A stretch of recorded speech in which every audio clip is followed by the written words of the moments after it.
అమ్మ నమస్తే. నమస్తే అమ్మ జయలక్ష్మి. అమ్మ, హ్మ్. చిరిగిన బట్టలు హ్మ్. వేసుకోవచ్చా? వేసుకుంటే ఏమవుతుంది? అమ్మ చిరిగిన బట్టలు అనడంలోనే అవి వాటి సహజత్వాన్ని కోల్పోయినాయి అవును. అర్థమవుతోంది కదా! అవును. చిరిగాయంటే మామూలుగా ఏమిటి అర్థం? పాతబడ్డాయి. ఆ! ముట్టుకుంటే నలిగిపోయి నలిగిపోయి ఇలా చిరిగిపోయిందనుకుందాం. ముట్టుకుంటే ఇలా విచ్చిపోయేటట్టున్నాయి అని అర్థం. హ్మ్. అది దేనికి సంకేతంగా ఉంటుంది చిరిగిన బట్టలేసుకోవడం అన్నది? దరిద్రానికి సంకేతం. ఓహ్! అంతే కదా! హ్మ్. ఏదన్నా అంటే కుచేలుడు అన్న పేరు మీరు విన్నారు. అవును. ఆయనకి అటుకులు పట్టుకెడదాం అనుకుంటే కృష్ణుడి కోసం పాపం భార్య ఇంట్లో వెతికితే అటుకులు దొరికాయట. అటుకులు పట్టుకెడదామని చూస్తే ఆయన ఉత్తరీయంలో దాన్ని కడదాం అనుకున్నట్ట. కడదామంటే జారిపోతున్నాయట. అంటే ఆ! చిరుగులు. 16 మడతలేస్తే ఆ ఉత్తరీయాన్ని అప్పుడు దాంట్లో కట్టగలిగారాయన. కట్టగలిగాడనమాట. ఆ! అంటే అన్ని చిరుగులున్నాయి. అది స్థితి. ఆ! ఆ స్థితి ఏం సూచిస్తోంది? దరిద్రాన్ని. దరిద్రాన్ని, ఏమీ లేకపోవడం అనేటటువంటి దాన్ని సూచిస్తోంది. కాకపోతే ఆనాడు కుచేలుడికైతే దాని గురించిన పట్టింపు లేదు. హ్మ్. ఆనాటి పరిస్థితి కదా మరి. పరిస్థితి కాదసల. ఆయనకి బట్ట చిరిగిందన్న ఊహ కూడా లేదు. ఆ! నిరంతరం అటువంటి వేదం చదువుకుని ఆ దృష్టితో ఉండి పరబ్రహ్మ తత్వాన్ని చూస్తున్న స్థితిలో ఉన్నాడు గనక. ఆ! కానీ మనకట్లా కాదే. ఆ!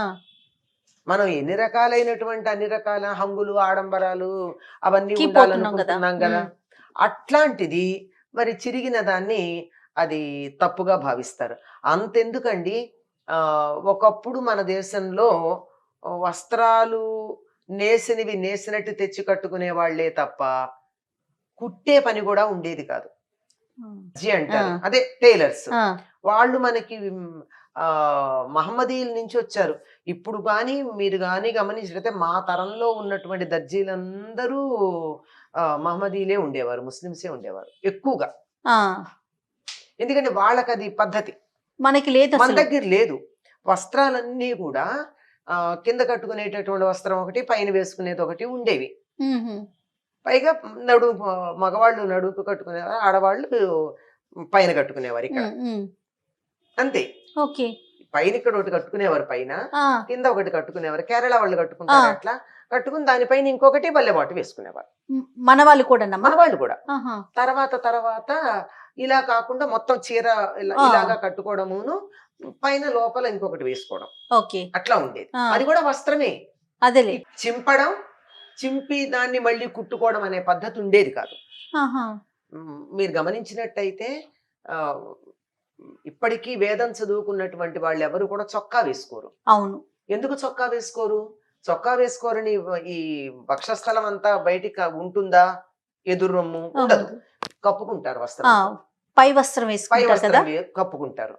అదంటే అదే పద్ధతి గాని, ఎందుకు వేసుకోరు చొక్కా అంటే, చొక్కాకి కత్తిరించి కుడతారు గనక. ఓహో! కత్తెర పెట్టి కత్తిరించారంటే అది మంచిది కాదని.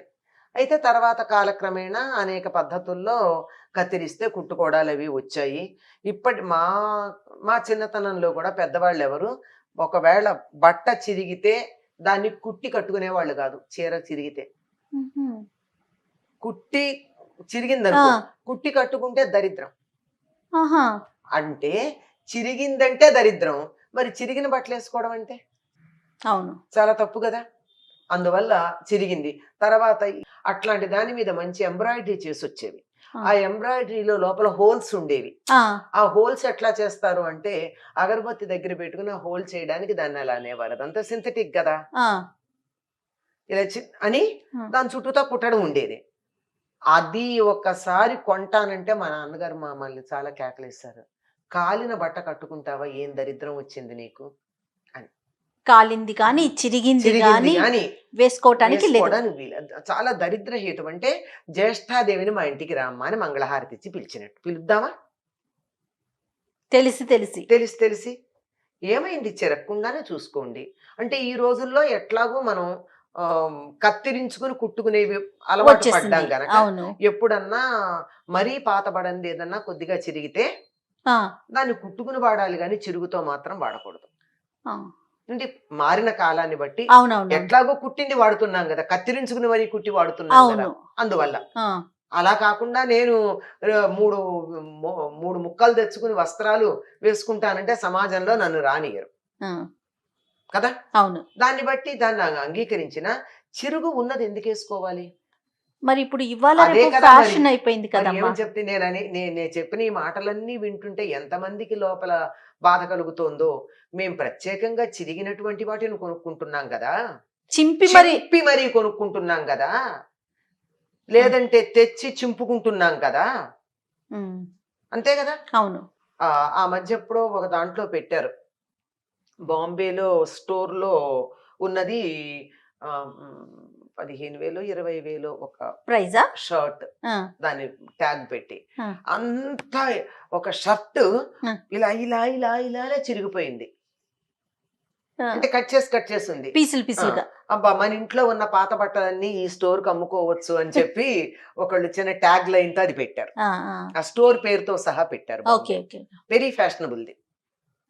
అంటే ఎలాగైందంటే చింపుకోవడం అనేది ఫ్యాషన్ అయింది. ఉమ్, అంటే అన్ని రకాల దరిద్రాలని మనం ఎలా ఆహ్వానిస్తున్నామో వస్త్రాల ద్వారా కూడా దరిద్రాన్ని ఆహ్వానిస్తున్నాం. గన్ షాట్ జీన్స్ పేరు వినుంటారు మీరు. అవునమ్మా. ఇందాక నేను కాలడం గురించి అదే చెప్పా. అగరవత్తు పెట్టి అక్కడ చిన్న హోల్ చేయడానికి చిల్లి పెట్టినందుకే వద్దనేవారు. మరి దానికి దీన్ని ఎలా ఒప్పుకుంటారు?